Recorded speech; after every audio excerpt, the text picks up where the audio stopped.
오늘은 우리의 삶이 어떻게 하나님께서 주시는 선한 능력을 드러내며 살 수 있을까를 생각해 보려고 합니다. 여러분의 신앙생활의 목적은 무엇입니까? 왜 신앙생활을 하시나요? 어떤 분들은 복 받으려고 한다. 이렇게 하죠. 그 복의 개념이 너무나 포괄적이죠.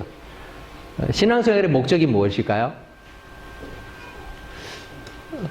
질문해 볼까요? 한 명씩. 물으면 잘 모르겠는데요. 이렇게 하시는 분도 계실 것 같은데, 신앙생활의 목적은 가장 간단하게 얘기하면 천국 가기 위해서죠. 그죠? 천국. 영생을 얻기 위해서. 맞습니다. 하지만 엄밀히 말하면 천국 가기 위해서, 영생 얻기 위해서 우리가 교회를 다니고 있거나 신앙생활 하는 건 아니에요. 여기 계시는 분들 가운데 예수님을 구주로 믿는 사람은 이미 영생을 얻었고 천국행 열차를 탄 사람인 줄 믿습니다. 이미 천국행 티켓을, 천국행 열차를 타고 있는 자들이에요. 출발만 하면 돼, 출발. 그러면 이제 교회를 안 다녀도 되나요? 천국행 열차를 타고는 있는데 이 열차가 언제 출발할지 모른다는 게 문제죠. 출발을 해야 이제 천국 가는데, 천국 가는 비행기를 탔다고 합시다. 비행기를 탔는데 출발을 해야죠, 출발을. 예수님을 구주로 믿음으로 우리가 천국행 열차나 천국행 비행기를 탑승을 했는데 출발하지 않으니까 어떤 사람들은요, 그 열차에서, 비행기에서 내려요. 너무 지루해서. 왜 안 떠나지? 바깥을 보니까 너무 재밌는 것들이 많아요. 구경거리가 많아. 그래서 내가 잠시 조금 출발할 것 같지 않으니까 조금 이따가 오지 이러고 가는 경우들도 있다는 거죠. 문제는 그 열차나 비행기가 출발하는 시각이 사람마다 다 다르다는 거죠. 그래서 아무도 그 출발 시각을 알 수가 없습니다. 그래서 우리는 이 땅에서 교회를 통해 신앙생활을 지속적으로 유지하고 훈련해야 하는 것입니다. 그렇다면 내가 천국 가는 것만이 신앙생활의 목표가 되어야 되는가라는 거죠. 그것을 우리가 꿈꾸고 그것을 사모하면서 살아가는 것은 맞지만 그것만이 우리가 인생을 이 땅에서 살아가는 데에 모든 의미로 남는 것은 아닙니다. 하나님의 자녀로서 이 세상 속에서도 우리는 천국 백성의 모습으로 살아가야 합니다. 하나님께서는 믿음의 성도들을 통해서 하나님을 모른 채 살고 있는 이 세상의 죽은 영혼들에게도 천국 복음을 소개하기를 원하십니다. 그래서 우리로 하여금 하나님의 선하신 능력을 힘입어 이 세상에서 선한 영향력을 드러내며 살기를 원하시는 것입니다. 따라서 모든 성도는 이 세상에 살지만 이 세상을 사는 동안 하나님께서 주시는 그 능력을 통해서 세상을 변화시키고 또 구원의 길을 소개하는 사명을 가지고 신앙생활을 해야 합니다. 이것을 위해서 하나님께서는 지역마다 교회를 세우십니다. 그리고 믿음의 사람들을 함께 부르셔서 예배를 드리게 하고 함께 성도의 교제를 하게 하며 봉사와 교육을 통해서 하나님의 사람으로 훈련시키는 것입니다. 더 나아가서는 이 교회를 통해서 세상 속에서 선한 능력으로 드러내며 그 선한 능력을 사람들에게 보여주기를 원하시는 것입니다. 그렇다면 우리는 어떻게 선한 능력을 드러내는 삶을 살 수 있을까요? 오늘 본문을 통해서 우리가 세 가지로 정리를 해보려고 합니다. 첫 번째, 믿음의 지체들을 사랑하라라는 것입니다. 선한 능력을 드러내는 방법은요, 믿음의 성도들, 함께 신앙생활하는 성도들을 사랑해야 한다는 거예요. 9절 말씀을 읽어보겠습니다. 같이 읽습니다. 시작. 형제 사랑에 관하여는 너희에게 쓸 것이 없음은 너희들 자신이 하나님의 가르치심을 받아 서로 사랑함이라. 9절 말씀에서 사도 바울은 데살로니가 교인들의 형제 사랑에 대해서 말하고 있습니다. 뉴저지 남쪽 경계 부분에 연결된 펜실베니아의 큰 도시가 하나 있죠. 무슨 도시가 있죠? 갑자기 생각이 안 납니까? 필라델피아라는 도시가 있어요. 아셨어요? 네. 저희 애들 때문에 이렇게 자주 가게 되는데요. 필라델피아. 이 필라델피아라는 단어는 헬라어에서 유래한 단어예요.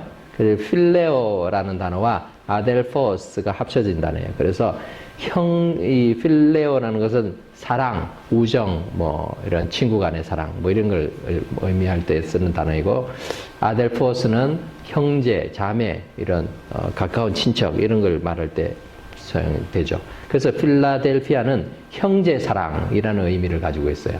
필라델피아. 참 좋은 이름이죠. 근데 이 형제 사랑이라는 것은 뭐 형제만 사랑이 아니라 자매, 남매 이런 자기 가까운 그런 친척들을 사랑하는 것을 말하는데, 오늘 여기서 말하는 형제 사랑이라는 것은 주 안에서 형제 자매된 사람들을 말하고 있는 거죠. 그래서 이 믿음의 성도들 간의 사랑을 말하고 있습니다. 그렇다면은 놀랍지 않습니까? 데살로니가 교인들은 그 믿음의 사람들, 서로를 성도를 사랑하고 서로를 위해 주는 것이 너무나 잘 훈련되었고 실천하고 있었다는 거죠. 그래서 사도 바울이 뭐라고 말하는가 하면, 형제 사랑에 대해서 너희한테 쓸 말이 없다. 이미 너무 잘하고 있어. 라고 말하고 있는 거죠.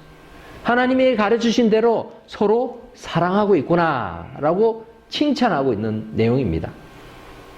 이 본문 앞서서 있는 부분은 앞구절에서는 다 그 당시에 무분별한 성행위와 음란한 풍습을 경계하라고 사도 바울이 데살로니가 교인들에게 권면하고 있어요. 그리스도인들은 참된 사랑의 관계를 가져야 되는데, 무엇보다도 주님 안에서 같은 믿음의 사람들과 사랑의 관계를 잘 실천하고 맺어가야 된다라는 것입니다. 심지어 이 데살로니가 교인들은 10절을 보면은 너희가 온 마게도냐 모든 형제에 대하여 과연 이것을 행하도다. 여러분, 이 데살로니가 교인들은 자기 도시에 있는 성도들만 사랑한 게 아니에요. 그 그리스도를 통해서 우리가 같은 믿음을 가진 성도들을 생각하면서 사도 바울이 마게도니아 전 지역에, 많은 넓은 지역에 빌립보성이나 뭐 아니면 베레아나 이런 다른 도시들까지 가서 복음을 전했거든요. 그리고 교회를 세웠어요. 그러니까 그 교회들까지도 돌보는 거예요. 그들을까지도 사랑하고 있는 것을 봅니다. 범위로 따지자면은 우리 교회에 속한 성도들이 버겐 카운티를 넘어서서 뉴저지에 있는 그런 모든 교회들까지, 그 성도들까지 사랑으로 돌보았다는 말이에요. 지금은 뭐 사람들이 너무 많고 또 교회도 너무 많아서 어렵지만, 그 당시에는 예수님을 구주로 믿는 교회가 몇 개 도시에 뭐 한두 개밖에 없었던 그런 상황이었어요. 그러니까 믿음으로 모이는 그 교회들의 소식을 들으면서 서로를 격려하고 서로를 걱정해주고 기도해주고 도와줬다라는 거예요. 그것을 통해서 성도의 사랑을 그들이 실천하고 있었습니다. 이것은 주님께서 주신 사랑을 제대로 알지 못하고서는 할 수 없는 일입니다. 예수님께서도 말씀을 하셨죠. 요한복음 13장 34절을 보면은 새 계명을 너희에게 주노니 서로 사랑하라. 내가 너희를 사랑한 것 같이 너희도 서로 사랑하라. 이렇게 말씀하죠. 35절 우리 같이 읽어볼까요? 너희가 서로 사랑하면 이로써 모든 사람이 너희가 내 제자인 줄 알리라. 네. 여러분, 세상 사람들이 그리스도인들을 보면서 저 사람이 예수님의 제자이구나, 참 그리스도인이구나, 어떻게 알 수 있느냐? 서로 사랑할 때 알 수 있다라는 것이죠. 그리스도인들이 사랑하는 그 모습들을 보면서 저 사람들은 그리스도의 제자가 맞구나 라고 인정한다라는 것입니다. 예수님께서 그래서 서로 사랑하라 라고 말씀하죠. 어떻게 하는 것이 하나님이 기뻐하시는 형제 사랑일까요? 즐거워하는 자들로 함께 즐거워하고 우는 자들로 함께 울며 위로하면서 상대방으로 하여금 예수님을 굳건히 붙들고 살아갈 수 있도록 돌보고 섬기는 그런 실천이 있을 때 가능한 것입니다. 우리는 쉽게 그렇게 말합니다. 우리도요, 우리 교회도 모든 성도들이 서로 사랑해요. 그래서 만나면 너무 반가워요. 아이고, 반가워요. 한 주간 잘 지냈냐고. 만나면 좋은 친구, MBC 문화방송 뭐 이런 거 있죠. 만나면 좋은 친구, MBC 문화. 아니, 만나면 다 좋죠. 그런데요, 일주일 동안 전혀 관심 없어요. 주일날 보면 막 좋아요. 막 둘도 이렇게 죽고 못 사는 사이 같은데 일주일 동안 전혀 관심 없이 살아가요. 그게 사랑하는 걸까요? 만나면 좋은데 안 만나도 괜찮은. 그건요, 사랑하는 게 아니죠. 사랑하면요, 만나지 못하면요, 견딜 수가 없는. 왜 결혼합니까? 이 남녀가 결혼하는 이유가요, 떨어져 있는 게 너무 힘든 거야. 계속 보고 싶으니까 결혼하자. 결혼해가지고 같이 만나서 이렇게 24시간 붙어 있으면 좋을 줄 알았는데, 착각이죠? 아니구나.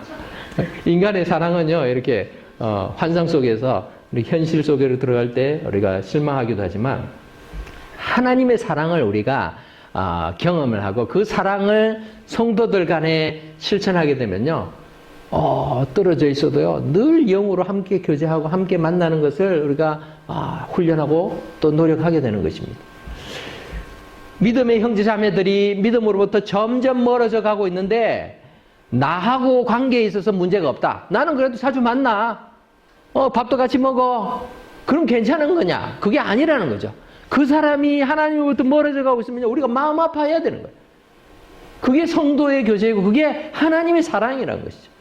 하나님께서 속상해하시고 슬퍼하는데 나는 괜찮아. 난 저 사람하고 그래도 뭐 비즈니스 관계도 잘 되고 있고 뭐 비즈니스 아니어도 개인적으로도 친구로 뭐 운동도 같이 하고 있고 또 취미생활도 같이 하고 있으니 괜찮아.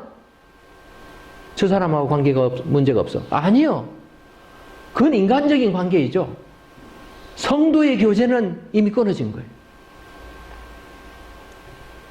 성도의 교제는 만날 때만 좋아서는 안 됩니다. 만나지 않고 있는 상황에서도 언제나 하나님 안에서, 그리스도 안에서 우리의 관계가 돈독해지도록 힘써야 되는 것이죠. 그리스도를 떠나서 아무리 좋은 관계라 해도요, 그거는 성도의 교제가 아니죠. 하나님의 사랑으로 맺어진 관계가 아니에요.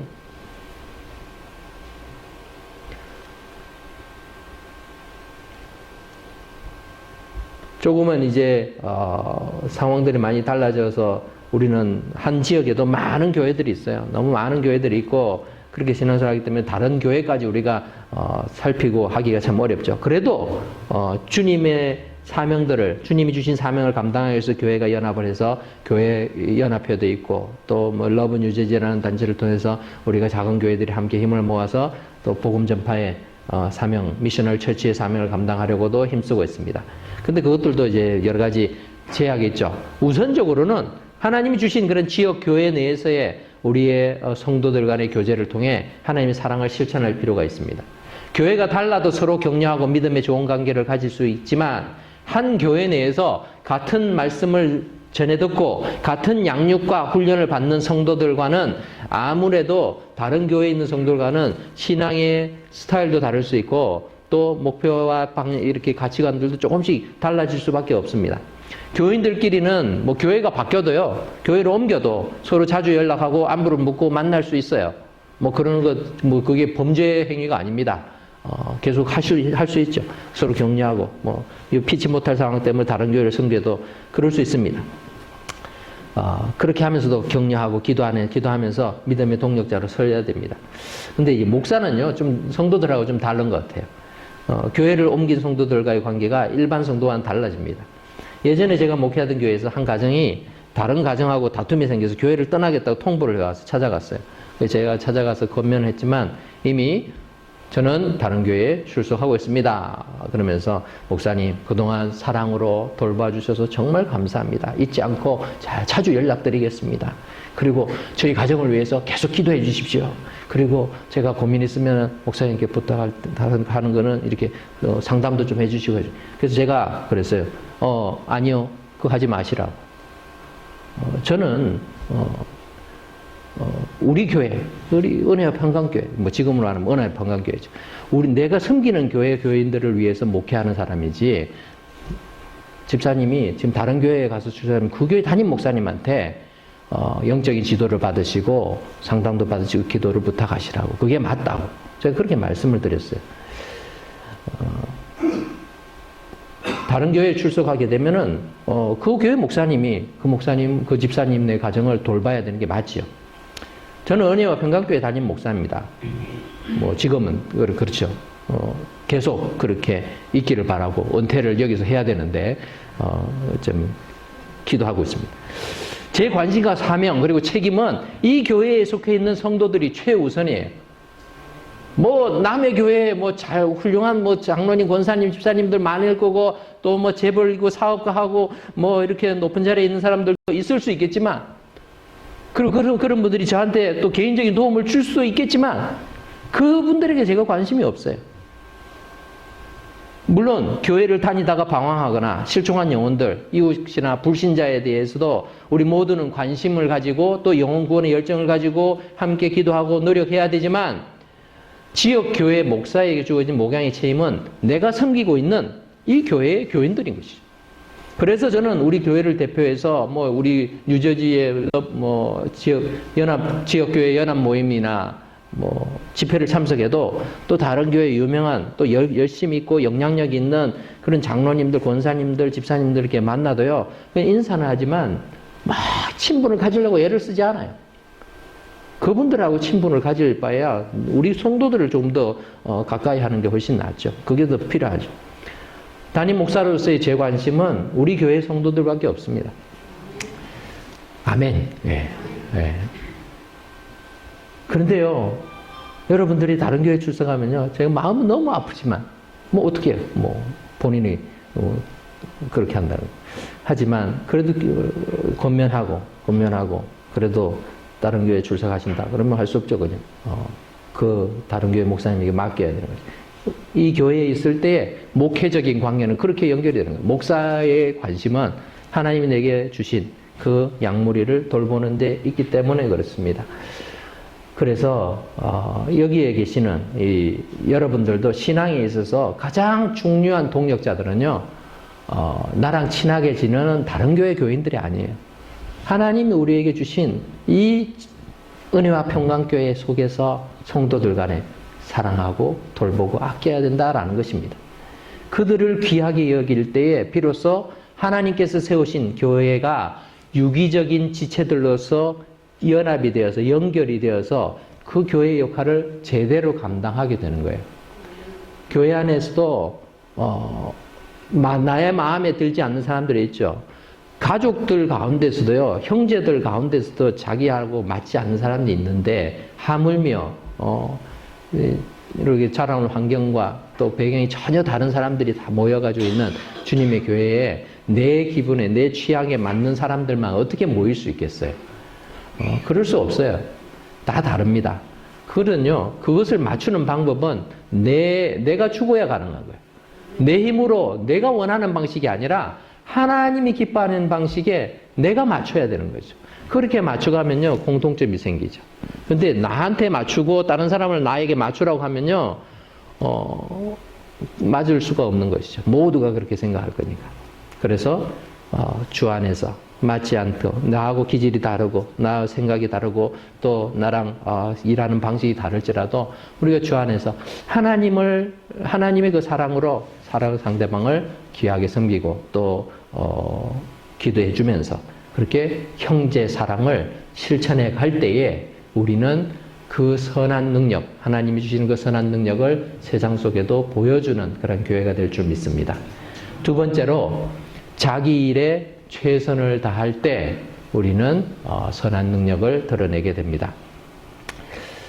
11절 말씀을 보면은 또 너희에게 명한 것 같이 조용히 자기 일을 하고 너희 손으로 일하기를 힘쓰라 라고 말하고 있습니다.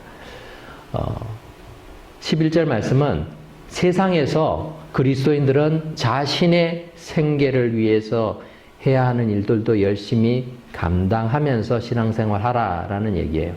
이것은요, 돈을 많이 벌어서 부자가 되라는 의미가 아닙니다.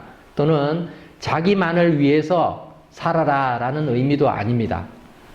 이 말씀을 하고 있는 이유는 일을 할 수 있는데도 불구하고 놀고 먹으면서 다른 성도들에게 짐이 되지 말라라는 거예요. 1992년도에 다미 선교회가 세간의 이슈가 되었습니다. 1992년 10월 28일 예수님이 재림하신다라는 그러한 예언의 메시지를 받았다라는 한 그 기독교 단체가 뭐 전국에 한국의 전 지역에서 한 약 8천 명의 신도들이 10월 28일 날 밤 자정을 기다리면서 뭐 하얀 옷이 다 입고 정결한 신부로 이렇게 하나님을 예배드리면서 할 때 뭐 공영 방송에서도 막 보도하고 난리가 났죠. 제가 사는 데가 거기서 1km밖에 떨어지지 않아가지고요. 저도 가봤어요.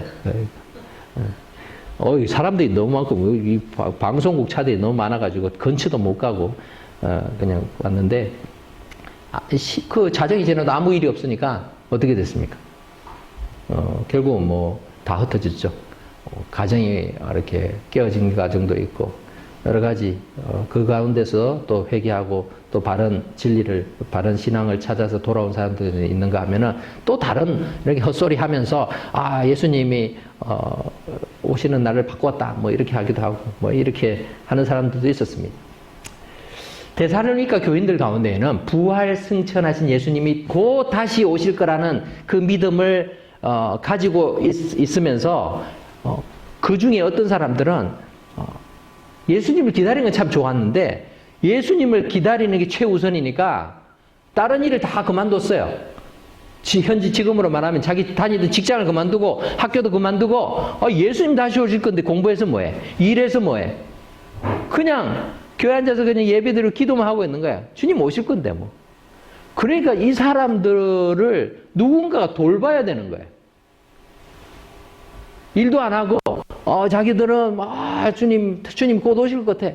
그러면서 뭐 기도만 하고 있다라고 얘기를 하고 있으니 교회에서는 이게 근심이 되는 거죠. 이 사람들을 위해서 다른 사람이 이 사람들의 생계를 책임지고 일을 더 해야 되고 이런 상황들이 발생하게 되었습니다. 사도 바울은 이런 사람들이 교회에서 여러 가지 재림에 대한 식이나 방식으로 떠들기보다는 조용히 자기 일을 먼저 해라 라고 지금 권면하고 있는 것입니다. 특히 1세기의 헬라인들의 생각에는 손으로 하는 일들, 현재로 우리로 말하면은 이제 막노동, 전문 용어로 노가다 하시는 분들, 이런 거는 노예들이나 하는 거다. 뭐 고상한 사람들은 뭐 그냥 이렇게 대화하고 이렇게 철학가들 늘 이렇게 토론하고 논쟁하고 이런 거나 하는 거고 라고 생각했죠. 근데 사도 바울은 오늘 본문에서 손으로 일하기를 힘써라 라고 얘기죠. 육체 노동도 꺼리지 말라라는 거죠. 오늘날은 그래도 사회가 많이 바뀌어 가지고 뭐 양반 상놈 뭐 이런 거 없잖아요. 우리가 사는 세상에서. 그러면서 또 직업에 귀천이 없다라고 이야기도 많이 합니다. 그래도 사람들이 싫어하고 기피하는 일들은 꼭 있죠. 하지만 사도 바울은 그 당시에 직접 손으로 일하기를 힘써라 라고 그리스도인들에게 권면하고 있다는 것입니다. 사도 바울 역시 직접 손으로 장막을 짓는 일을 했습니다. 텐트를 만드는 텐트 메이커를 하기도 했습니다. 그 일이 죽은 건 아니었죠. 그 일을 통해서 자기가 또 생계에 대한 책임들도 다른 사람에게 부담을 안 지우려고 노력을 했던 것이고, 힘들게 또 손으로 일을 하면서 친히 모든 신자들에게 본을 보여준 것을 보게 됩니다. 2019년에 상영된 기생충이라는 영화를 보면은 반지하에 살고 있던 어떤 가난한 한 가족이 한 부잣집에 뭐 가외교사, 가정부, 뭐 운전기사로 이렇게 차례차례 고용이 돼가 온 가족이 거기에 기생충수는 붙어가지고 도움을 받으면서 이렇게 살게 되죠. 근데 나중에 알고 보니까 이 사람들보다 더 먼저 진짜 지하실에 숨어서 기생하고 있는 사람을 발견하는 그런 내용을 가지고 만든 영화이죠.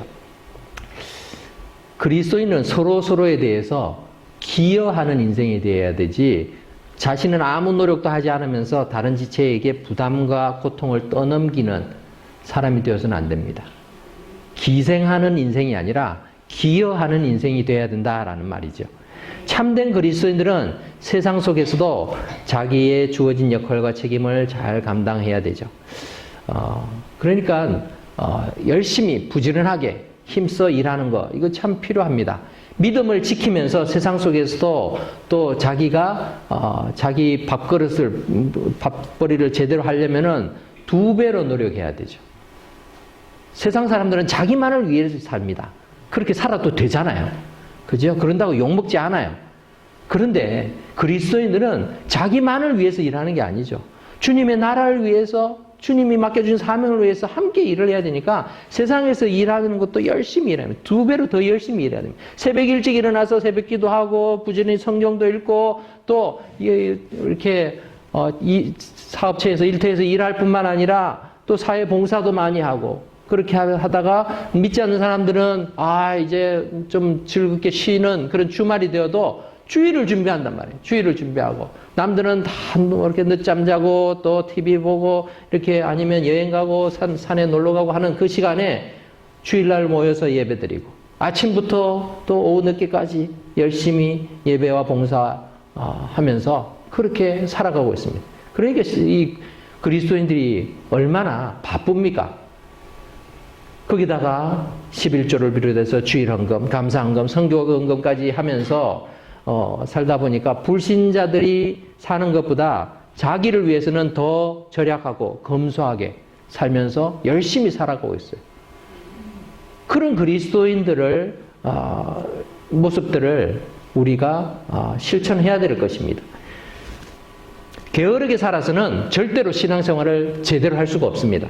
치열한 경쟁 사회 속에서 우리는 누구보다 더 열심히 수고하고 일하면서 자신의 일을 잘 돌볼 때에 비로소 우리는 하나님의 일도 제대로 할 수 있을 줄 믿습니다. 함께 성도라고 하면서 나는 뭐 대충 살아도 돼가 아니라는 것이죠. 우리가 다 열심히 살아야 돼. 열심히 살면서 부지런히 살면서 주님의 일을 하는 것이죠.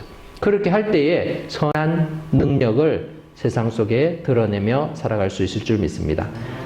마지막으로 이와 연결해서 세상 사람들에게도 모범이 되는 삶을 살아야 되는 것입니다. 12절 말씀을 같이 읽어봅시다. 시작. 이는 외인에 대하여 단정히 행하고 아무 궁핍이함이 없게 하려 함이라. 예. 앞서 말한 것처럼 데살로니가 교회의 성도들 가운데는 자기 책임을 제대로 지지 않아서 그 행동들이 교회 안에서만 영향을 끼친 게 아니라 교회 바깥에까지 데살로니가 교회가 믿음으로 소문나고 그리스도인들이 참 그래도 잘한다고 하는데 저 사람은 왜 저러지? 그 사람에게만 비난의 화살이 가는 게 아니라 그 사람이 속한 교회까지도 손가락질을 당할 수 있다라는 것이죠. 우리도 마찬가지지 않습니까? 여러 명의 모든 성도들이 다 성실하게 또 세상에서 잘 살아가고 있는데 한 사람이 물을 흐리게 되면은 세상 사람들은 그 사람을 통해서 우리 교회를 평가를 하죠.